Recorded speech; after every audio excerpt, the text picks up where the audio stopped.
couldn't get over was how unbelievably helpful everyone was. Pretty much everyone speaks English. Maybe not so good in the rural areas, but when I was on the metro and I didn't even know I was lost, and I was just about to start looking at my map, and some girl came up to me to find out whether I was okay and if I needed help, and ended up taking me on 2 different metros to get to the destination I was trying to get to. So if anyone's worried or nervous about travelling, I mean, you're always going to have help on hand. I had no idea that Japanese food consisted of so many different styles. I think it's got more Michelin-starred restaurants in Tokyo itself than any other country in the world. One thing that's so important when you're in Japan is to have a really good guide. One of the evenings we went off into the deepest, darkest Shinjuku in Tokyo, and I would never have been able to find this place myself. And we were taken up these little stairs into this tiny little room, and health and safety would have had a nightmare because there was only one way in and one way out. It was all at these little sort of gas burners. And this lovely old lady was serving us, and the food was utterly incredible. It was called shabu shabu.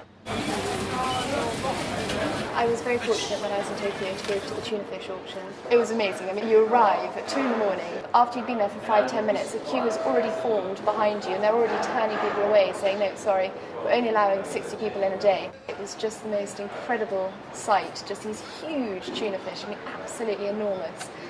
And the auctioneers are almost sort of singing as they're selling them.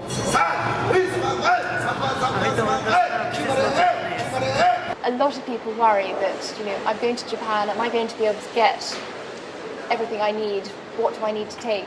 And actually, you can pretty much get anything you need out of a vending machine. I'm told that in the rural areas, you can get a packet of raw eggs in a vending machine. And I searched high and low, didn't manage to find them anywhere, which was very disappointing. In Hakone, it's an active volcano. When you get to the top, all the Japanese like to eat these black eggs, where they put the eggs in the sulfur springs to cook, and they say that if you eat one, you'll add an extra 7 years to your life. So I ate 4. Sounds very strange to go to Japan just to go to a department store, but they are absolutely incredible, especially the food halls. I mean, you can find melons going for $300, and the reason is they take every other melon off the plant just so that they can nurture this one melon. And I mean, where else in the world would you spend $300 on a melon?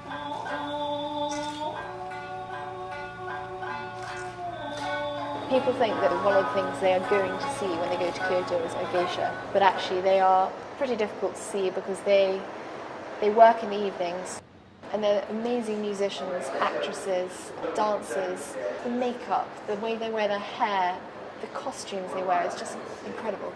When you see them just sort of trotting along the streets in Kyoto, everyone sort of jumps. It's almost like seeing a tiger in the wild. They're utterly beautiful, they really are. I just love the fact that you've got on one end of the spectrum this unbelievably advanced, technologically advanced country, and then on the other end of the spectrum you've got this amazing culture. That's what really makes it so special to me. Japan very much is about stepping out of your comfort zone. It is very important to do your research and to speak to someone who's been there and who does know about the country so that they can help you plan your holiday.